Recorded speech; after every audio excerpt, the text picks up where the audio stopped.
All right. Okay. So I haven't got too much for you today, but we've got some milestones to start with. 50 Adelaide Footy League games. Pat Lally has come from the sample. So well done, Pat. Alex Rimmer, all field umpires this week. Mel Booth's doing his 100th game in the field, and big 300 to Jason Hayes. So well done to you guys. Enjoy your games this week. Just a small point on the centre circle, especially when you've got muddy grounds. When there's more than one circle, really the rule book says that the circle you're using is the one in the middle of the oval. If both clubs agree to use a different one, no problem.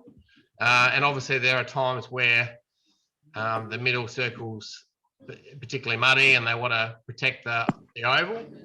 This is one of these issues that we need to be speaking to both coaches about before the game. As long as both clubs agree to basically use a different one, then no problem. But if one club or coach is particularly adamant they want to use the centre circle, then you need to use that centre one. All right, here's an interesting development. Umpire questioning abuse. So we're getting some coaches some clubs whose players are getting a bit of a reputation for constant questioning abuse of umpires. I got contacted from one umpire who was particularly concerned on the weekend, having to deal with a club that he thought was just giving him and the other umpire a hard time all day, and no matter the fact they warned them, paid free kicks, 25 penalties, they just had enough by the end of the day. Look, John Kernahan and the league are fed up. And so what's going to happen from here on in, if there's any umpire abuse reports or if there's concerns with certain clubs will be told for the rest of the year that they need to provide their own field umpire for C grade and B grade. So for this week, Paraka, we won't be providing a field umpire for their B grade and C grade games. There'll be one of our umpires appointed. I'll make sure it's an experienced umpire, and Paraka will be required to find a club field umpire for those two games. At the end of the day, the clubs need to realise if they keep this behaviour up, we're going to have a shortage of umpires, an even bigger shortage of umpires. And so everyone needs to take some responsibility for making sure that doesn't happen. So if you get to the end of a game and you're fed up and you've taken action, you've done all the things that we've asked, just let me know, like Marty Daunt did. And I followed up with Aaron Ravel, who umpire with, who confirmed the case. And we have followed up with Paraka since. But if you're having issues like that, then please let me know about it, and the league we'll be doing that for the rest of the year, and hopefully that will make a difference and the clubs will get the message.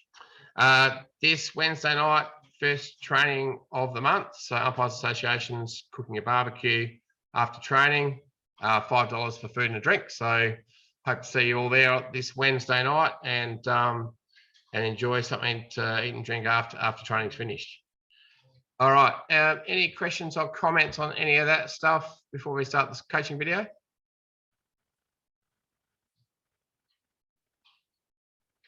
All right, let's have a look at the video. So the video today is on positioning. Hopefully you guys have had a chance to have a look at the link that was put on the website earlier today. We've got some what's your decisions to start with, and then some examples of some good positioning and running and trigger points. Certainly the guys at sample league level do it really, really well. That's why they're doing the level they are. And I understand some of you guys perhaps past the age where you can capable of some of this stuff, but there's still lessons that can be learnt from. All right. Thumbs up if you can see the video. Balsy, can you see the video? Not yet. Yeah. I got it made too. All right.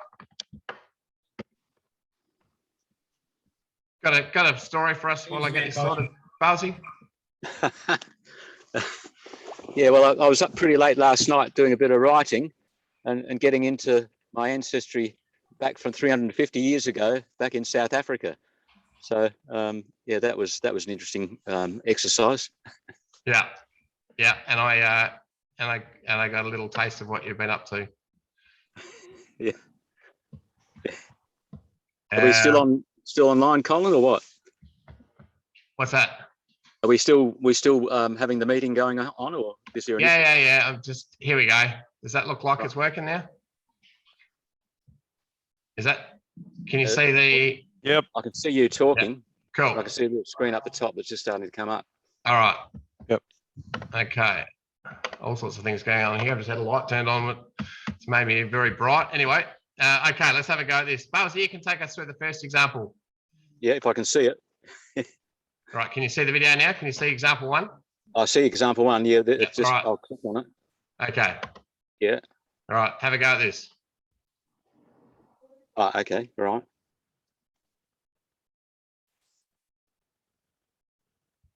All right. What do you reckon?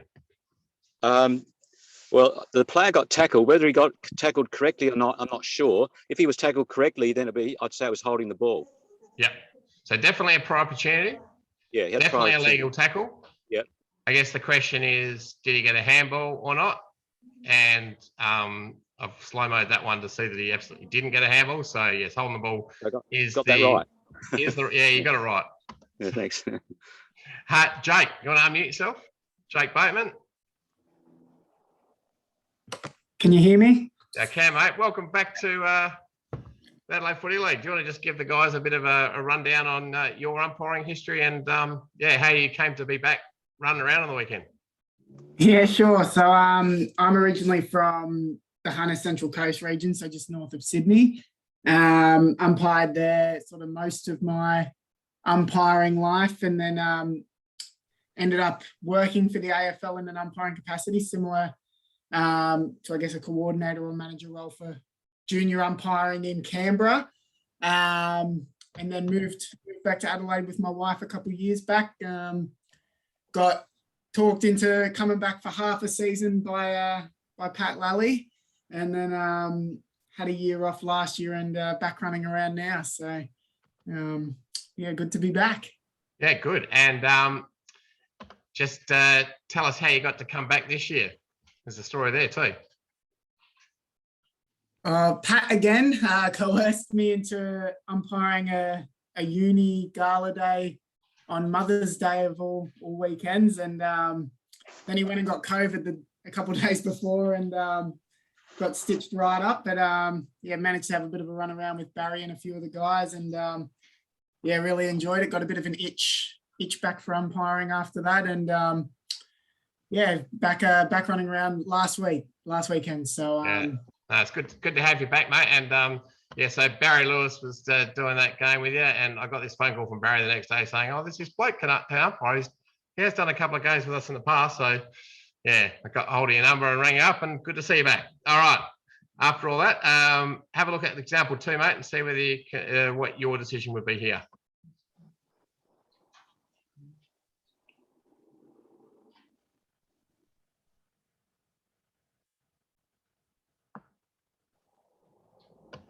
All right, what do you reckon? Sorry, Colin, it went a bit Froze? Froze. Okay, so I'll show it to you again. Just so you know, on the umpiring page of the website each week, I do put the link. So I'll put that up on Monday morning. So if you want to check it out without having to rely on seeing it on the Zoom. Yeah. But yeah, have another look. Hopefully this one works a little better.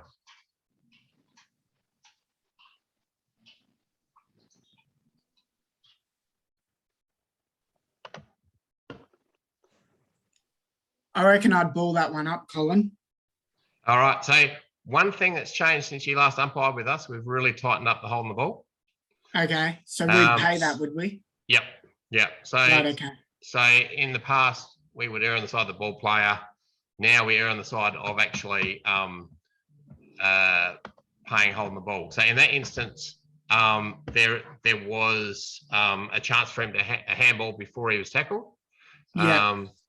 There was potentially, you didn't get a great view of it, potentially a high tackle there, the guy coming in. But if there wasn't a high tackle, then there was a pro opportunity.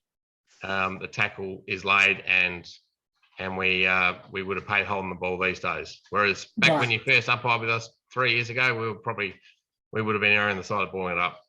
A little bit more lenient on it back then. Yeah, we've tightened it right up. Yeah. All right, cheers, mate. Adam Forster, you want to unmute yourself? Sure. All right, I might pick on some guys here that are not showing their face too, because we've got some faceless people here on the Zoom that just join with and try and get away with not showing their face. But Adam, give us your rundown of example number 3. I haven't seen these columns, so it's my That's all right. Give it your best shot. I reckon you'll get this one pretty easy.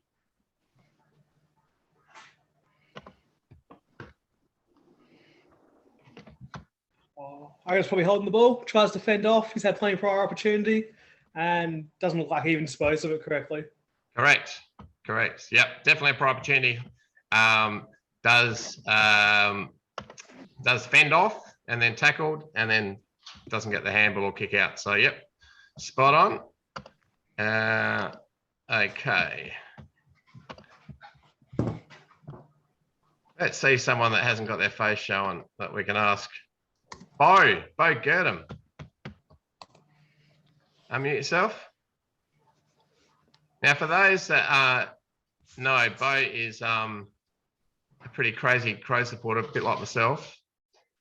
And last night he posted on the Port Adelaide forum or Port Adelaide Facebook page pretending he was a Port supporter and that he was disgusted with Port's effort yesterday. So nice work, Bo, but I did call you out on that one.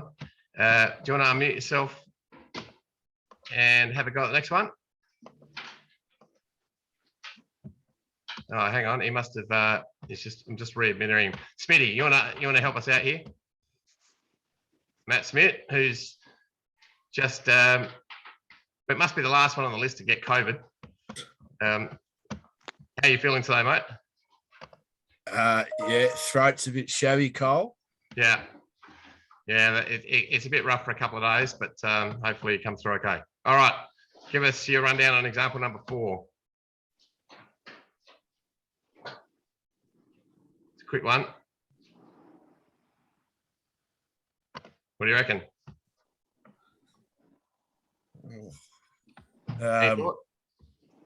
Didn't look to be 15 to my end, but that was the only thing I could have picked up. Yeah, that's obviously what it is. Would you say you would not call this 15? Would you call that play on? Have another quick look. Well, being a good umpire, I'd be close to the play. Yeah, probably not 15. I would have called play on straight away. I would have thought. So the key here is make an early decision. Yeah. Sum it up. If you're in a good position, you'll get a good feel for whether it's 15 or not. I reckon that's damn close to being 15 metres. I wouldn't be fussed if you paid that. But if you believe that that it's not 15, just make sure the play on's quick. Yeah. All right. And Bo, are you with us now?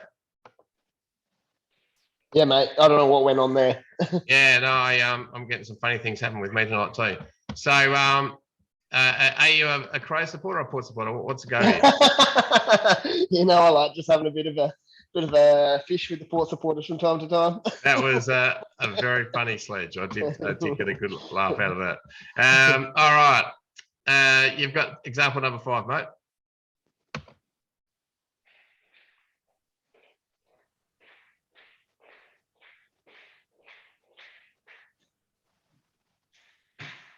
All right, what do you reckon? Yeah, maybe just clipped him after he got rid of the ball, so probably downfield. Yep, definitely. So is most definitely a free after disposal.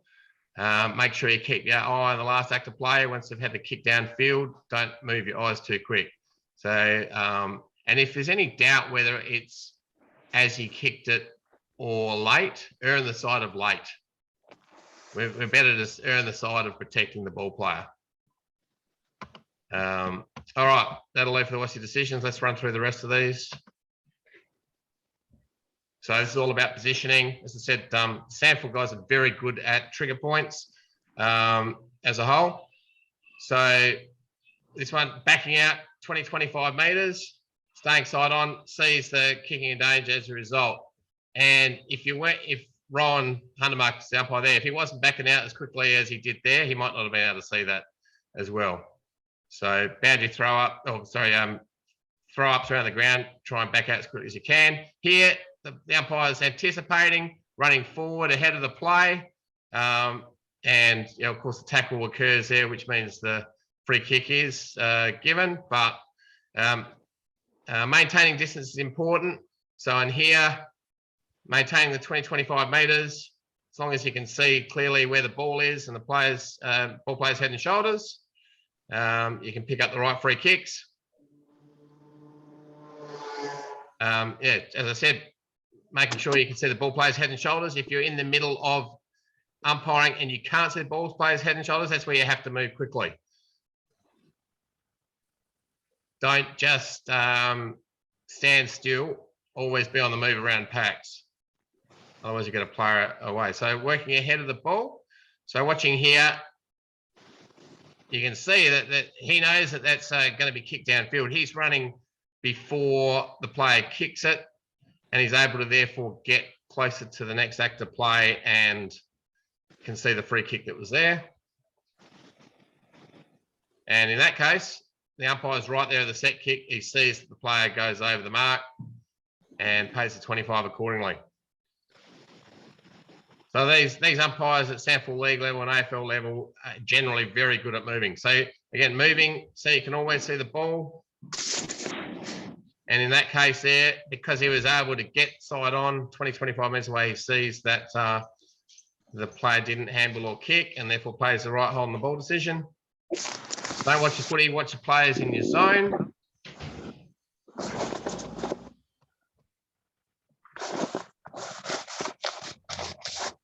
So, sorry.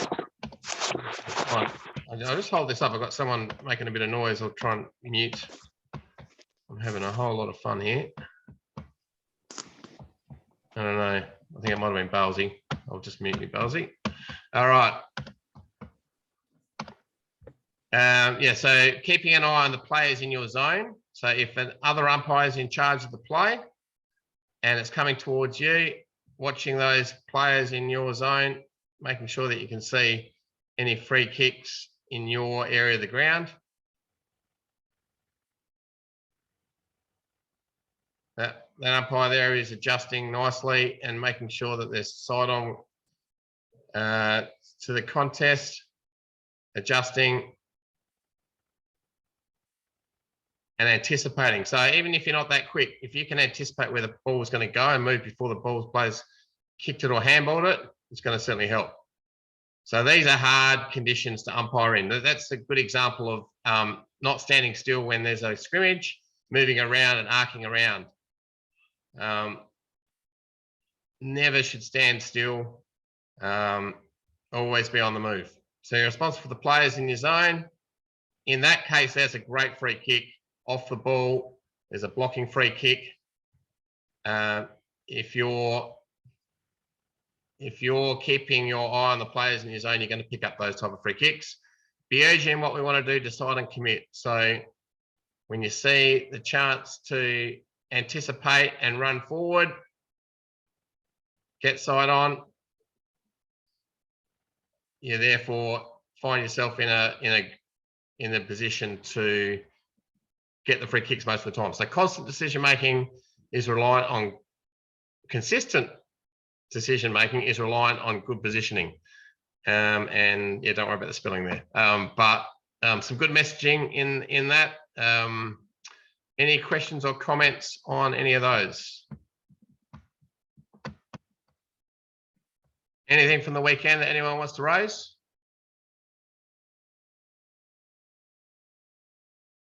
All right, short, sharp Zoom tonight. Sorry, Carl. Yeah, mate. I actually have one that popped up, and this is just a bit of time out of the game, I guess. Ruckman nominate, we weren't looking at is that across all grades in No. Adelaide So, Footy League so that we don't enforce it? what I should have told you to do before we umpired last weekend was to look at our interpretations video. Yeah. We're still using the one from 2020 because we haven't changed too much in the last 3 years. Yeah. But I'll have to put a new one together for next year. Okay. But we don't do ruck nominations, mate. No ruck nominations, no 666, no deliberate rush. There's a whole bunch of things that you don't need to worry about. We've tried to keep it as simple as possible. Yeah, brilliant. So you can have third man up, doesn't matter, just play it on. As long as there's no illegal blocking in a ruck contest, we just let things go. Yep. But yeah, I'll send you that link. Or it's on the umpiring page of the website. Go and have a look at the interpretations video. The only thing that's changed from that is this year we've got a bit stricter with the dangerous tackles. So we did say just yellow cards previously. If you see a dangerous tackle that you know is a dangerous tackle, you can issue a red card straight away now. Whereas in the past, because the dangerous tackles can be difficult, we were just giving out yellows to start with and then assessing it afterwards. If you're in any doubt whether it's a serious dangerous tackle or not, you can give a yellow and then have a chat to me after the game. The guys who you're umpiring with will know all this because we've been talking about it all year. But that's the only difference on the interpretation video as to what we have been doing this year. Brilliant. Hope you didn't pay any ruck nomination free kicks on the weekend. Cool. All right, guys. All good. Let's see you for a barbie on Wednesday night. Except for you, Smitty, you can stay home and keep that COVID to yourself. Hope you feel better, mate. And for everyone else, hope to see you Wednesday night.